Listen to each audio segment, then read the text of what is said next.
उसके हिसाब से हम जरा बात करते हैं। जी मेरे बच्चों, देखिए जरा पहला क्वेश्चन जो उसमें उन्होंने ज़्यादा एम्फसाइज किया है, economic growth and other objectives. ठीक है,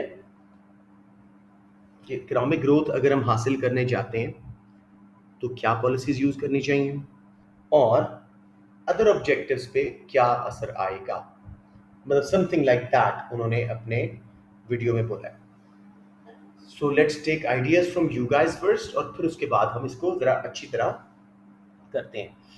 अब क्वेश्चन मैं बल्कि लिख ही देता हूं जैसे हमने पिछले वाले अपने आंसर में किया था। सो डिस्कस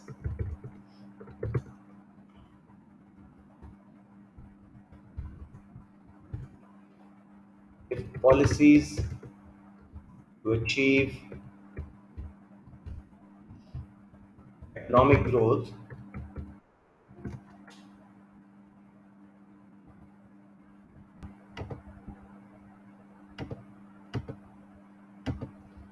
जी, तो पहला क्वेश्चन जो सर ने जरा डिटेल में दिया था, discuss if policies to achieve economic growth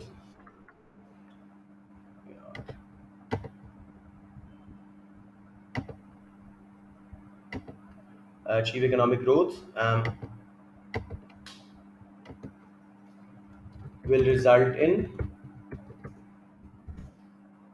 या यूं करते हैं discuss how policies to achieve economic growth. इसको जरा चेंज करते हैं क्वेश्चन को जरा सही वर्ड्स में।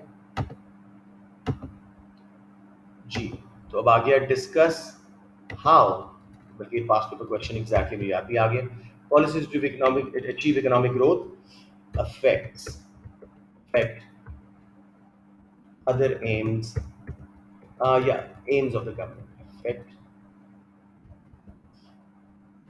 aims of a government। ठीक है,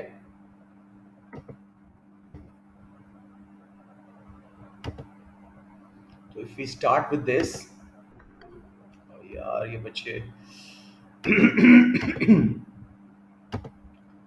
बच्चों जरा टाइम पे बेटे, सबका नुकसान होता है इस तरह।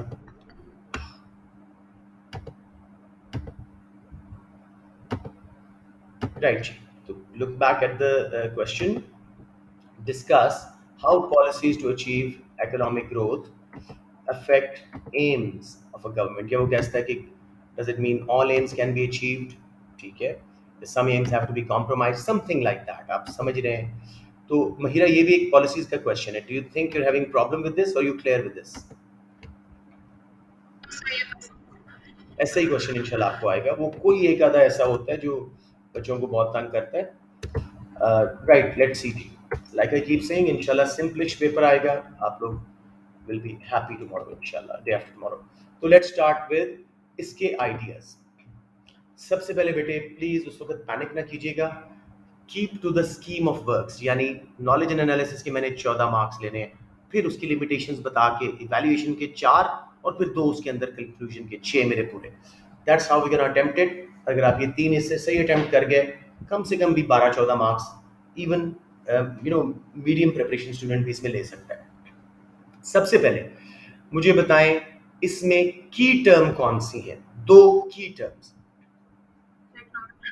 And macro economic AIIMS. मेरे बथेरे आंसर्स में मैंने मैक्रो इकोनॉमिक एम्स के ऊपर एक पूरा पैराग्राफ लिखा हुआ है।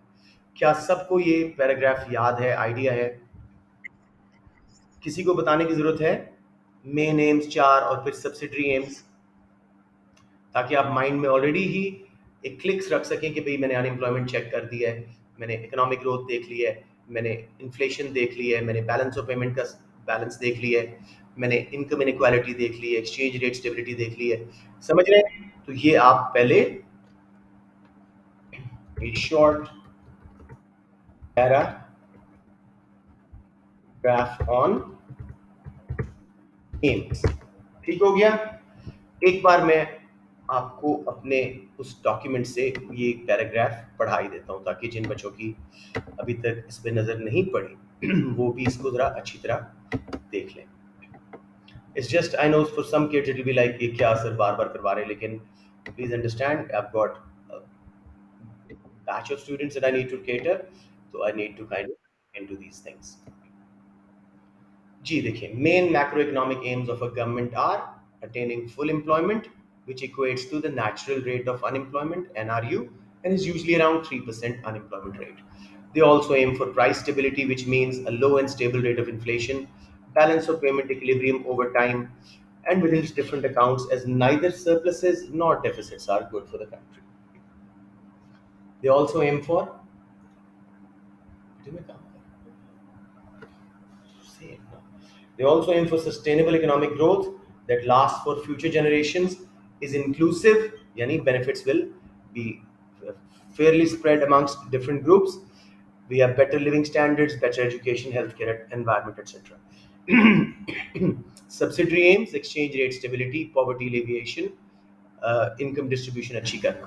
अब ये एक बार प्लीज ये पढ़ लीजिएगा, आपको शायद अगर एम्स पे क्वेश्चन आए तो ये पैराग्राफ बहुत हेल्प करेगा. तो ये हो गया जी हमारा पहला पैराग्राफ शॉर्ट सा इस आंसर के अंदर. ठीक हो गया. फ्रॉम यस, ठीक है. उसके बाद इकोनॉमिक ग्रोथ पे भी मैंने आपको बहुत दफा काम करवाया है. कल परसों भी जो हमने मैक्रो के गेस्ट पेपर के क्वेश्चन किए थे, या वो जो डॉक्यूमेंट पूरा किया था, उसने इकोनॉमिक ग्रोथ को हमने दो हिस्सों में तोड़ के पहले डिफाइन किया था, फिर फॉर्मूला दिया था, और फिर दो हिस्सों में तोड़ा था. सबको याद है वो? Economic growth is rise in real GDP over time. It is measured by the formula real GDP 2 minus real GDP 1 over real GDP 1 into 100. Real GDP 2 आपको पता ही है करंट ईयर, और 1 प्रीवियस ईयर. फिर उसके बाद जी एक एक्चुअल ग्रोथ होती है जब हम पीपीसी के पॉइंट इनसाइड से टुवर्ड्स पीपीसी आते हैं. एग्रीगेट डिमांड बढ़ने से उसका लिंक होता है. ये शॉर्ट रन एक्चुअल ग्रोथ है. फिर पोटेंशियल ग्रोथ है जिसमें पीपीसी शिफ्ट होता है गवर्नमेंट की सप्लाई साइड पॉलिसी से लॉन्ग रन में पोटेंशियल ग्रोथ आती है. अब समझ आ गया? अब जब आप ये दोनों काम कर लेंगे तो आपके लिए बहुत आसान हो जाएगा बाकी का क्वेश्चन आंसर करना. ठीक है जी.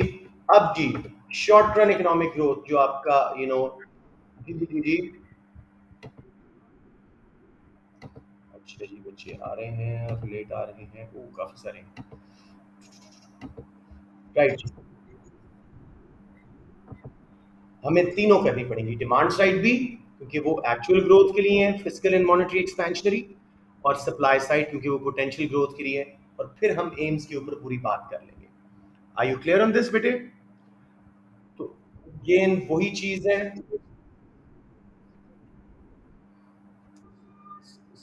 बहुत आवाज कट गई थी.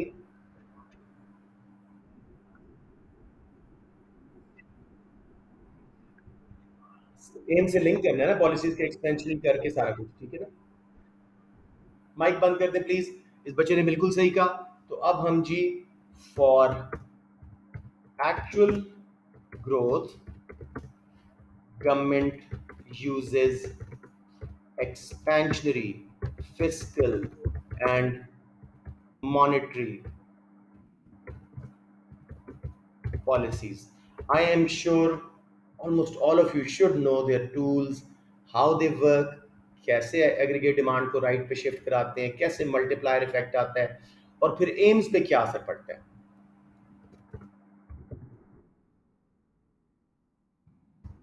हम 20 मार्क्स हैं, टाइम बचता है, फुल ग्रिप है, जल्दी से बना दो. ठीक है.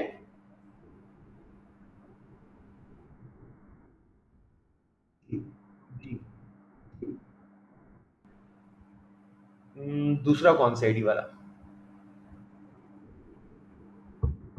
क्यों? हम कॉन्ट्रैक्चुअली थोड़ी कर रहे हैं बेटे. ग्रोथ लेना चाह रहे हो? नहीं, जनरल क्यों करोगे? अगर पॉलिसीज का क्वेश्चन है मतलब हम सारी कॉन्ट्रैक्चुअली भी लिखते हैं? नहीं, policies to achieve economic growth बेटे एक्सपेंशनरी होंगी ना. Why would we want to use contractually here? Rafay, are you clear now?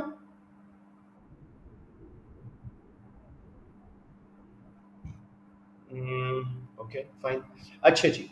अब सबको पता है, इसमें मजीद डिटेल देने की जरूरत है मुझे?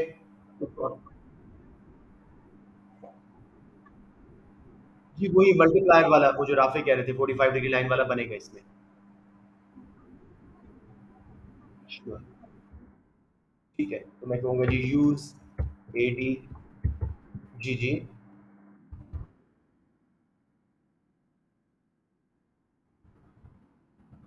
मेरे अब इस क्वेश्चन मुझे बताओ, इकोनॉमिक ग्रोथ के शॉर्ट रन के लिए आपके पास कौन सी पॉलिसी? हाँ, तो पता लग गया ना। मुझे क्वेश्चन दें, मैं इसलिए तो बार बार कह रहा हूँ आप लोग मुझे क्वेश्चंस दें। Give me the question that you have problems with. मुझे आज तक किसी पॉलिसी के क्वेश्चन में पर्सनली कंफ्यूजन नहीं आई, और ना ही लास्ट बैच तक स्टूडेंट्स ने ऐसी कोई बात ज्यादा की है।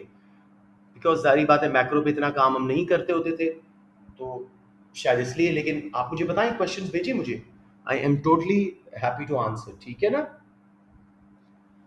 जैसे हमने परसों एक क्वेश्चन किया था बेटे, कि fiscal policy unequal income distribution को ठीक करती है, क्या ये वाहिद पॉलिसी है? उसमें हमने फिस्कली यूज करती है और बाद में कुछ और पॉलिसीज का जिक्र किया था, कुछ समझ रहे हैं? क्वेश्चन आपको बड़ी हद तक क्लियर बता देता है कि कौन सी पॉलिसी चाहिए। एंड मल्टीप्लायर डायग्राम्स, अब मैं मल्टीप्लायर का डायग्राम एक बच्चे के मुताबिक मैं यहाँ पे ड्रॉ कर देता हूँ, just for your ease. Let's see, multiplier multiplier. बेटे ये सबसे आसान ग्राफ है, अगर इसका आप सिर्फ लेबल्स आपको पता हो और बेसिक कॉन्सेप्ट। लेबल होगा जी, ये एग्रीगेट एक्सपेंडिचर और नेशनल इनकम वाला ग्राफ है। हम लगाते हैं 45 डिग्री लाइन, जिसका काम क्या है, हर पॉइंट पे वाई एंड एक्स एक्सिस पे जो लेबल्स हैं, यानी एग्रीगेट एक्सपेंडिचर नेशनल इनकम के बराबर है, नेशनल आउटपुट के बराबर है। उसके बाद हम असल वाला लगाते हैं, अपना एग्रीगेट एक्सपेंडिचर फंक्शन, जो कि सी प्लस आई प्लस जी प्लस एक्स माइनस एम है। सी प्लस आई प्लस जी प्लस एक्स माइनस एम। किसने पूछा ये? अगर बेटे आपको मैंने बोला है, इसको मैं ये कर देता हूँ एंड और, अगर आपको लगता है कि मुझसे नहीं हो रहा तो वो बना दें, ठीक है, एडीएस बना दें। अच्छा जी, अब जरा अच्छा रीजनेबल सा शिफ्ट कीजिएगा और इसकी स्लोप ठीक रखिएगा, तो आपका मल्टीप्लायर ऑटोमेटिकली आ जाएगा, ए ई वन, ठीक है। अब इक्विलिब्रियम आगे जाके आया, और ज़रा नोट करें, इंजेक्शन सिर्फ ए से बी तक था और नेशनल इनकम वाई से वाई वन, काफ़ी ज़्यादा बड़ी मल्टीप्लायर इफेक्ट। अब समझ आ गया मेरे बच्चों? अब मुझे एम सुनने हैं आपको। वैसे तो पता है कि इकोनॉमिक ग्रोथ जब हम एक्चुअल हासिल करते हैं तो एग्रीगेट डिमांड राइट पे शिफ्ट होता है। एम्स पे असर बताएं, अनएम्प्लॉयमेंट पे क्या असर आएगा? पहले तो इकोनॉमिक ग्रोथ अचीव हो जाएगी, रियल जीडीपी बढ़ेगा। अनएम्प्लॉयमेंट पे क्या असर पड़ेगा? कम हो जाएगी, because to achieve that you know new point where aggregate demand meets aggregate supply, हमें वर्कर्स चाहिए होंगे, रियल जीडीपी बढ़ रहा है। उसके बाद मुझे बताएं, डिमांड पुल इन्फ्लेशन पे क्या असर पड़ेगा? अगर हम फुल एम्प्लॉयमेंट के पास हैं, एग्रीगेट सप्लाई नहीं बढ़ सक रही, balance of payment current account पे क्या असर पड़ेगा? इनकम्स बढ़ी हैं, उसके रिजल्ट में डेफिसिट में जा सकता है, because of you know incomes बढ़े तो इंपोर्ट्स की डिमांड अक्सर इनकम इलास्टिक होती है, लग्जरीज होती हैं। ये आपके एम्स हो गए। सेम फिस्कल मॉनेटरी पॉलिसी का भी, इंटरेस्ट रेट कम करके मनी सप्लाई बढ़ा के सारा वो कॉस्ट ऑफ बोरोइंग सारी स्टोरी, ग्रोथ हासिल हुई, अनएम्प्लॉयमेंट कम हुई, लेकिन डिमांड पुल इन्फ्लेशन आ सकती है और आपकी बैलेंस ऑफ पेमेंट खराब हो सकता है। समझ आ गया? कोई कंफ्यूजन यहाँ पे? अब ये हमने शॉर्ट रन में बताया कि to achieve economic growth, government will have to sacrifice their aims of price stability and balance of payment, का जो है इक्विलिब्रियम, ये दो एम सैक्रिफाइस करने पड़ेंगे। अब जरा सब्सिडी एम्स, जी जी, हाँ उसी में जाकर सब्सिडरी एम्स पे जाते हैं। डिस्ट्रीब्यूशन ऑफ इनकम पे दो टाइप के इम्पैक्ट्स आ सकते हैं।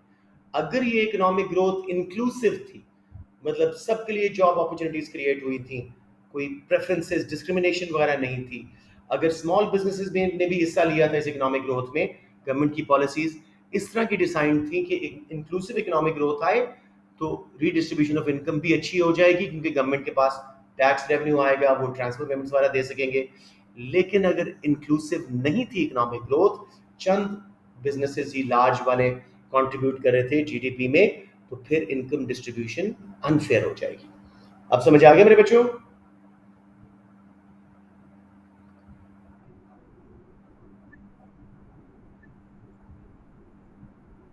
हाँ दे दें, और एम्स पे पूरा असर बताना है, सब्सिडरी के ऊपर भी। बच्चों समझ आ गया ये आखिरी वाली बात जो मैंने की है?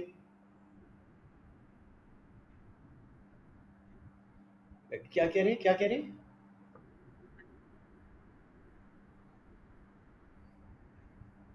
वो तो हमने डिस्कस कर लिया, आप कहाँ थे? आप कंप्यूटर से दूर थे, फोन से दूर थे। ये सारी बातें हो चुकी हैं जी। ये शॉर्ट रन का सीन हो गया। किसी बच्चे को शॉर्ट रन में एम्स के कॉन्फ्लिक्ट में कोई कंफ्यूजन आई हो? ओके जी। अब लॉन्ग रन की जो हम पोटेंशियल ग्रोथ लेने जाते हैं, उसके अंदर हम कौन सी पॉलिसीज यूज करते हैं? Very supply side, very good. तो उसको हम थोड़ा सा अब देख लेते हैं। अच्छा जी। इसके अंदर हम, जी मेरा बेटा,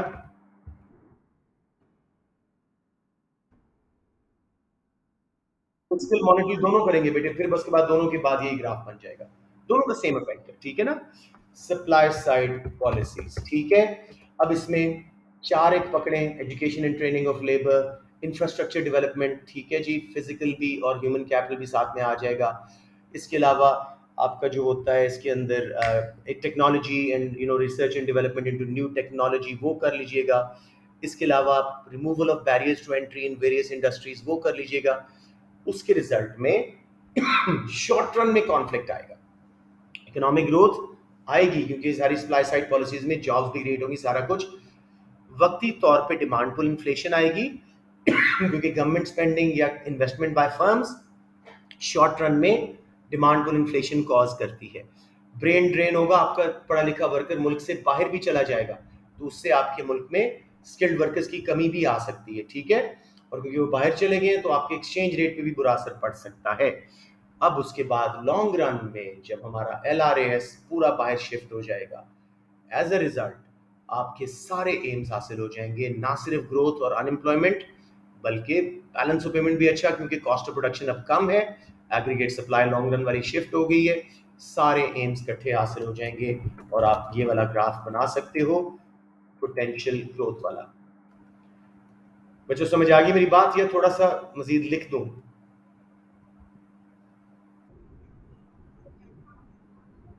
किसकी? बिल्कुल करेंगे, सारी लिमिटेशंस लाओ, ठीक है। अब जी, इस शेप वाला, या आपकी मर्जी है तो पूरा परफेक्टली इलास्टिक वाला बनाओ। इसमें आपको दोनों ग्रोथ शो करनी पड़ेंगी to show all aims achieved. पहला एग्रीगेट डिमांड यहाँ लगाएं, प्राइस लेवल इक्विलिब्रियम, और ये आपका रियल जीडीपी बन गया। उसके बाद नया वाला अगले एग्रीगेट सप्लाई पे लगाएं।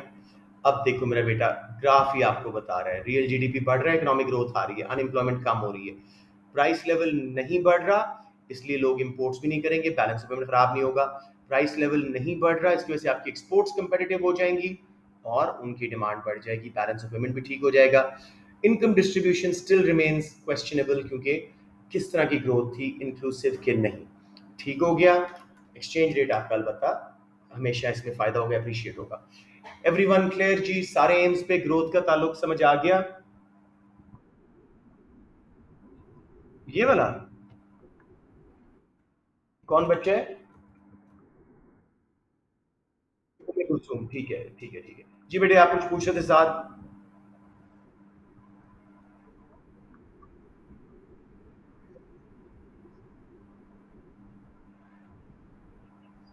देखो देखो देखो, मैं आपको सच्ची बात बताऊं, उनकी मार्क्स स्कीम क्या कहती है, ऑन 2 to 3 एम्स, तो अगर आप वो मेजर वाले भी कर लेते हो तो बच जाते हो। लेकिन मैं क्वालिटी बढ़ाने के लिए आपको कह रहा हूं तो डू इट। उनमें देखो इसके 3 स्टेजेस हैं: below full employment inside PPC, supply आसानी से परफेक्टली इलास्टिकली बढ़ रही है। फिर close to PPC, full employment के पास आ रहे हो, सप्लाई बढ़ना मुश्किल हो रहा है। फिर परफेक्टली इन इलास्टिक, हम पीपीसी के ऊपर पहुंच गए। समझ आया मेरा बेटा? हाँ, उसके बाद आपने यहाँ एडी बना देना है, नेशनल इनकम। अब हमने लॉन्ग रन में जो पॉलिसीज की थी उनकी वजह से LRAS 1 पे शिफ्ट हुआ। अगला इक्विलिब्रियम यहाँ कहीं बना दो, प्राइस लेवल ना बढ़ने दो, सारे एम्स आपके हासिल हो गए। अदर देन इनकम डिस्ट्रीब्यूशन, वो क्वेश्चनेबल है। गॉट इट बच्चों? कोई कंफ्यूजन?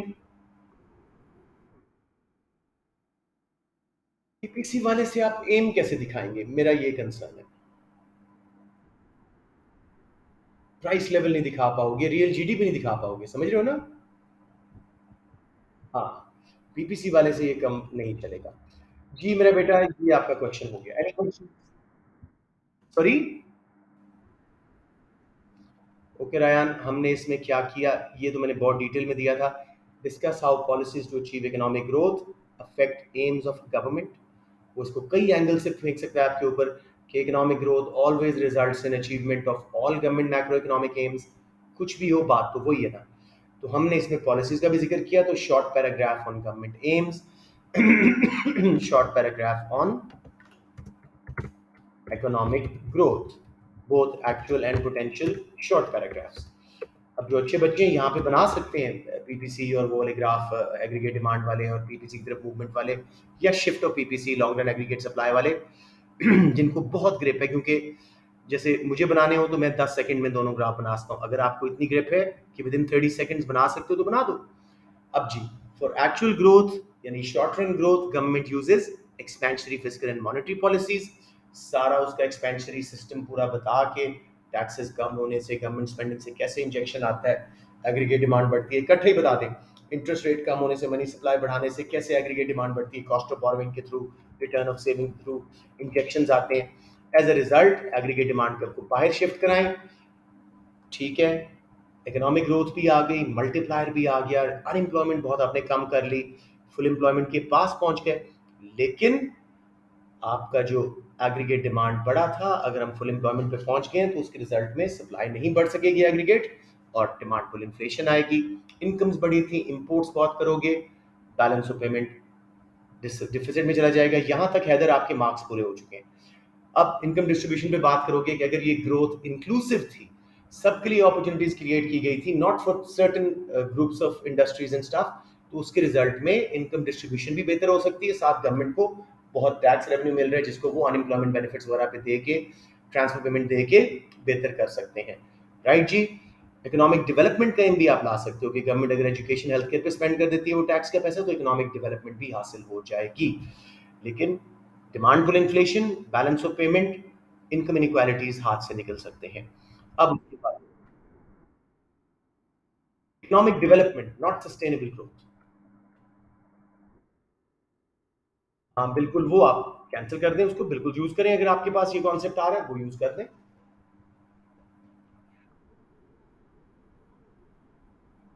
इसमें आप फिर लिखोगे कि वो नॉन रिन्यूएबल रिसोर्सेज को नहीं कर रहे हैं, रिसाइकिल कर रहे हैं, ग्रीनर प्रोडक्शन मेथड्स कर रहे हैं, वो एक अलग डिबेट स्टार्ट कर दोगे आप। या अब लॉन्ग रन के लिए सप्लाई साइड पॉलिसीज मैं लिख ही देता हूं ताकि बच्चों को इसमें कल को कंफ्यूजन ना आए। You know, education. जी जी जी।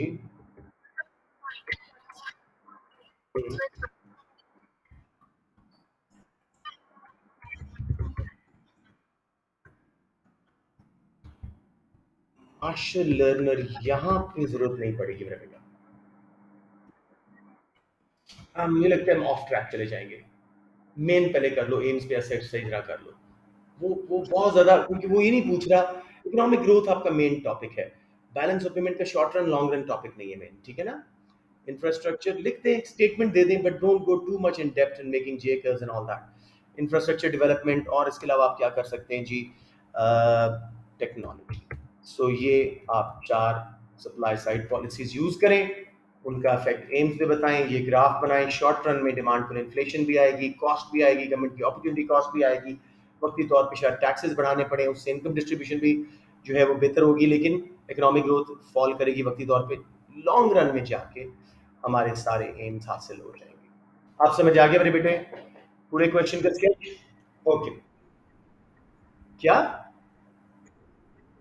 जी हैं बिल्कुल। कामरान साहब की वीडियो में भी एग्जैक्टली ये लिखा हुआ था, और मैंने भी आपको पॉलिसीज का जो रेफरेंस दिया था वो यही बात है। ठीक है ना, आसान है बहुत। I hope you get something very similar and easy. Let's see जी, एक और क्वेश्चन उन्होंने दिया।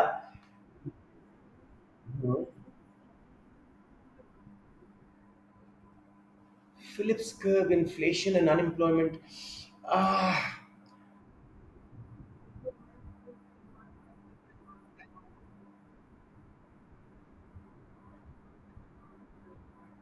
आई गेट योर पॉइंट, रेफरेंस दे देना और बेसिक वाला फिलिप्स कर्व बना देना, वो लॉन्ग रन वाले बना चले जाना, आपका सारा टाइम इस पे मुझे फिक्र हो रही है, आप लोग बहुत ज्यादा लर्न करके इतना ज्यादा नहीं पढ़ना चाहिए था। Try and stay within these constraints, okay? Straightforward, right? उसके बाद बात की बात है, बहुत कम बच्चे इसमें, मेरे ज़हन में कभी नहीं आया इसमें फिलिप्स कर्व डालना, तो माशाल्लाह आपने ये सोचा है, बहुत अच्छी बात है। नेक्स्ट जी, अब ये देखें, इसको अगर करना चाहते हो तो आज हम इसको करके बस कर देंगे। उन्होंने जो हमें बोला है दूसरा टॉपिक, वो developing countries and how can they improve living standards, या एक्सपोर्ट लेड ग्रोथ कैसे उनके काम आती है, इसके ऊपर मैंने आपको बहुत काम करवाया पिछली दो क्लासेस में। You want to have a quick recap of this? Okay, तो सॉरी,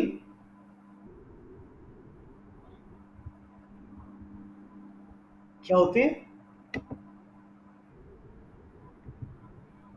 ओके, जल्दी से ही करवाऊंगा बेटे। ऑलराइट, अच्छा आप कहते हो मतलब आते हैं, मतलब बेसिक क्या रिकैप दो, ये कह रहे हो? हाँ, okay, now I get it. Okay, let me see now आपके व्हाट्सएप, वो उसका तो मैंने आपको बकायदा आंसर एक भेजा है और साथ में एक वॉइस नोट भेजा है, अगर उसको देखोगे तो बड़ी आसानी से समझ आ जाएगा, उसी को देख लेते हैं। अच्छा जी, एक सेकेंड, किसी भी एग्जाम प्रेप ग्रुप A2 का होना चाहिए, उससे लेते हैं इकोनॉमिक्स एग्जाम प्रेप ग्रुप, ये LGS वालों का। अब देखें, मैंने कहा था कि दो क्वेश्चन मैं भेज रहा हूँ, ये कहीं सिर्फ होना चाहिए। हाँ, ये देखें,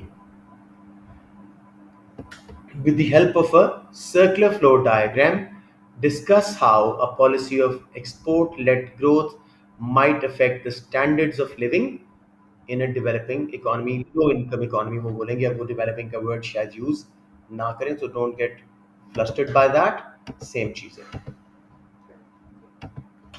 ओके जी, तो अब देखो जरा इस क्वेश्चन को, ये क्या पूछ रहे हैं सिंपली कि एक सर्कुलर फ्लो का डायग्राम बनाना है, यानी विड्रॉल इंजेक्शन का, और फिर एक्सपोर्ट लेड ग्रोथ कैसे स्टैंडर्ड ऑफ लिविंग बढ़ाती है। तो इसका आंसर मैं आपके साथ एक बार रीड कर देता हूँ। Export led growth is a development strategy that emphasizes the promotion of exports to drive economic growth. It involves producing goods and services that are in demand in other countries and then exporting them to generate foreign exchange earnings. In this response, I will use a circular flow diagram to explain how policy of export led growth might affect the standard of living in a low income economy. पहले paragraph में कोई confusion? हमने थोड़ा सा explain, मैंने नीचे बना के भेजा हुआ है, आप लोग क्यों नहीं देखते? आप लोग, हाँ, सर्कुलर फ्लो क्या है? विड्रॉल्स एंड इंजेक्शंस, या विड्रॉल इंजेक्शन मॉडल यूज करना है, दैट्स ऑल। वैसे ADAS भी सर्कुलर फ्लो डायग्राम है, AEY भी सर्कुलर फ्लो डायग्राम, समझ आ रही है? लेकिन विड्रॉल इंजेक्शंस वाला बेहतर है इसके अंदर। समझ आ गया बेटे? या कोई क्वेश्चन यहाँ पे? एक और बच्चा कुछ पूछ रहा था।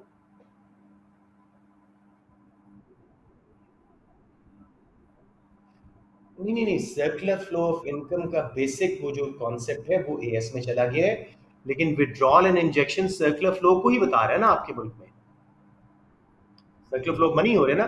Circular flow diagram is a visual representation of flow of goods and services and money in an economy. In this model, the economy is divided into two sectors: households and firms. फिर आप लिख दीजिएगा we add exports, imports when international trade happens, and government when government intervenes. Households supply labor and other factors of production to firms, which in turn produce goods and services. The goods and services are then sold to households and other firms, and money flows back to firms as revenue. So basic introduction दिया, बेशक ना दो। When developing economy adopts a policy of export-led growth, it shifts its focus from producing goods and services from domestic consumption to producing goods and services for exports. This is shown in the circular flow diagram by increase in size of export sector, and as a result, firms in an economy will increase their production of goods and services for exports, which will lead to increase in flow of money into the country. ये वाला आपका graph है मेरे बेटे, simple सा। Withdrawal injection, withdrawal zero से नीचे से शुरू होती है बिकॉज डिस सेविंग होती है, तो विड्रॉल्स के साथ लिख दीजिएगा S+T+M, फोर सेक्टर इकोनॉमी में। इंजेक्शन सारे ऑटोनोमस होते हैं सिवाय कंजम्पशन के। तो straight line horizontal J is equal to I plus G plus X. पहला इक्विलिब्रियम ई जीरो पे था, वाई जीरो नेशनल इनकम थी। जैसे ही एक्सपोर्ट्स का इंजेक्शन आया ऊपर शिफ्ट हुआ, ई वन पे इक्विलिब्रियम आया, वाई वन। आप साथ मल्टीप्लायर का डायग्राम बना के एक्सपोर्ट्स बढ़ने की वजह से वो दिखा सकते हैं। ये सारे सर्कुलर फ्लो के डायग्राम्स हैं। समझ में आ गया? इसमें जरा एडीएस बहुत लो क्वालिटी हो जाएगी, बहुत ही। इसने वर्ड बोला था सर्कुलर फ्लो का डायग्राम, तो ADS exactly circular flow represent नहीं कर रही होती, यस बेसिक लेवल पे कर रही होती। एडीएस एक किस्म का समझो मजबूरी में मैं अलाउ करता हूं बिकॉज वो एएस का कंपोनेंट है। ये आपका असल ए टू का कोर अपना एडवांस्ड इकोनॉमिक्स है। इसमें क्या मसला है इधर? अच्छा वैसे ही पूछ रहे थे, ठीक है।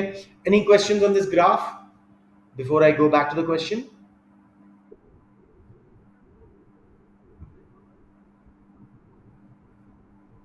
देखो ये ऊपर क्यों गया है? एक्सपोर्ट का इंजेक्शन आया, नेशनल इनकम में मनी का इंजेक्शन आया, सिंपल। उसी वजह से रियल जीडीपी क्यों बढ़ा? या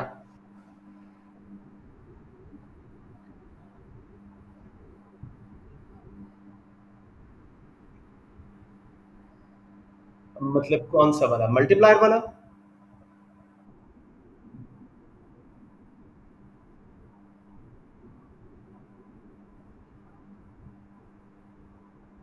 नहीं, इसमें अलग अलग करने की जरूरत नहीं है। इसमें सिंपल आप ये फोर सेक्टरी बनाओ। तो एक्सपोर्ट्स मींस इंटरनेशनल ट्रेड हो रही है, राइट बेटे? Any questions?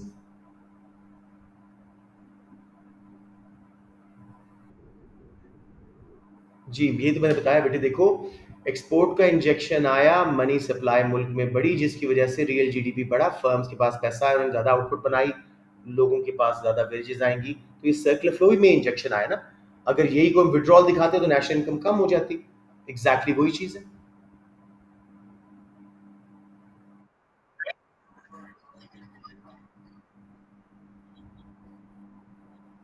That's it, that's it. जी बेटे और पूछें।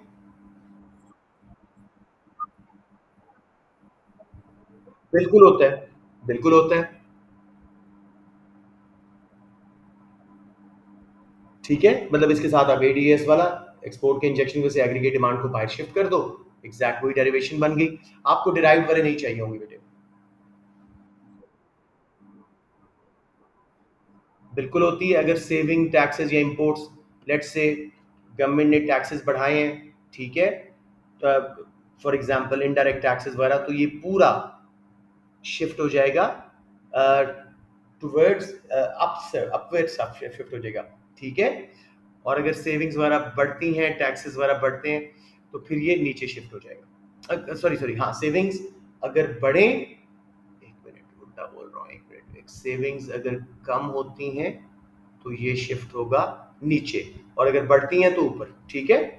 ऑटोमेटिकली आपकी नेशनल इनकम जो भी विड्रॉल ज्यादा होंगे उसकी वजह से कम हो जाएगी। इसी को ऊपर माइंड में शिफ्ट करके देखो, एसटीएम को ऊपर, नेशनल इनकम कम हो जाएगी, नीचे करो नेशनल इनकम बढ़ जाएगी। ठीक हो गया जी। उसके बाद ये हमारा आ गया बाकी का क्वेश्चन। इसके अंदर फिर मैंने बताया जी कि इसके स्टैंडर्ड लिविंग से हाँ जी, मुल्क में ज़्यादा मनी फ्लो हुई बिकॉज ऑफ एक्सपोर्ट्स। यहाँ पे हम थे,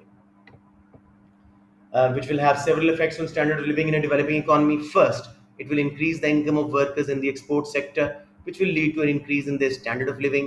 Second, it will create new jobs in the export sector, which will reduce unemployment and increase standard of living on those who are employed. Oops, ये मैंने क्या कर दिया? एकदम से मैंने तो नीचे करने की कोशिश की थी। अच्छा एक मिनट, चले पास ही है। अच्छा, अब और नुकसान उसके क्या हो सकते हैं? There may be demand for inflation due to injection of exports in an economy, and if economy is on or near full employment, aggregate supply cannot be increased, inflation occurs. वही demand pull inflation जो हम कई बार बात कर चुके हैं, एक injection आया है, and may reduce purchasing power and living standard of people with fixed incomes, pensions, unemployments on benefit वाले real income उनकी गिर जाएगी।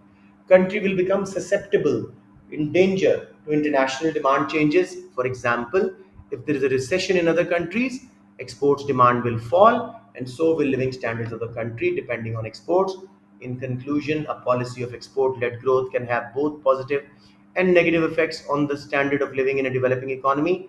While it can increase the income and employment opportunities in the export sector, it may also lead to decline in other sectors of economy.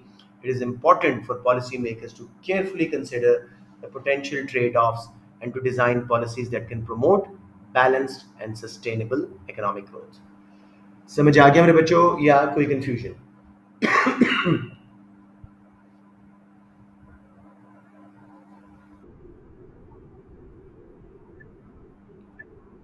8 mark में मतलब कि section A में? हाँ, section A में ये 2-3 बार 6 और 8 मार्क का आ चुका है। ठीक है?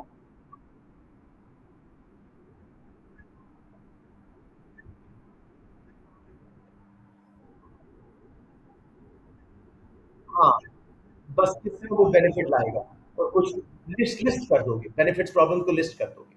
ठीक है ना? हाँ, गुड वर्क। ये वाक़ई पास्ट में 2016-17 में ये 2-3 बार क्वेश्चन आया था कि एक्सपोर्ट लेड ग्रोथ बेहतर है या एक और को साथ किया होता है इंटरेस्ट रेट कम करना बेहतर है, समथिंग लाइक दैट। जी बच्चों, क्लियर हो गया ये क्वेश्चन?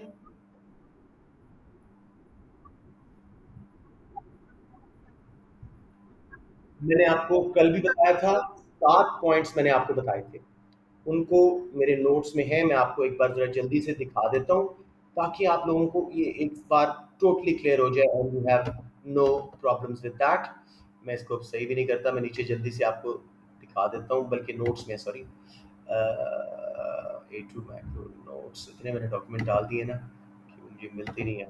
सिलेबस या ये आपकी ग्रोथ एंड डेवलपमेंट वाले हिस्से में ही है, इससे क्वेश्चन आना इज वेरी लाइकली। तो मैं जल्दी से वहां पे जा रहा हूँ। अच्छा बहुत आगे चला गया हूँ जी। Policy approaches to economic development, ये मैं कहीं यहीं पे कहीं लिखा हुआ है। एक मिनट जी, या ये इधर नीचे आ रहा है। I think somebody wants to ask a question।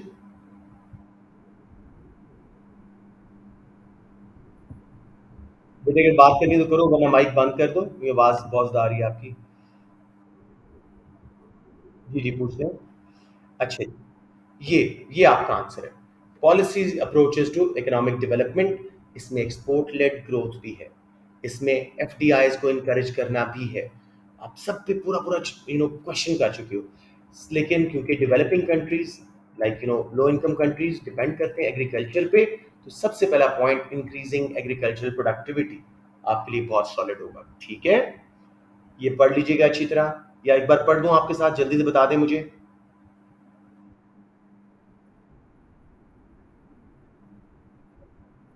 अच्छा अच्छा, ये पूछो कि 20 मार्क का क्वेश्चन है।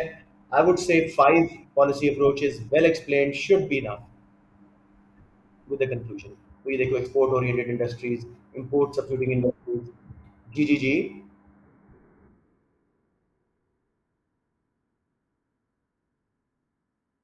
अच्छा, आसान है बेटे।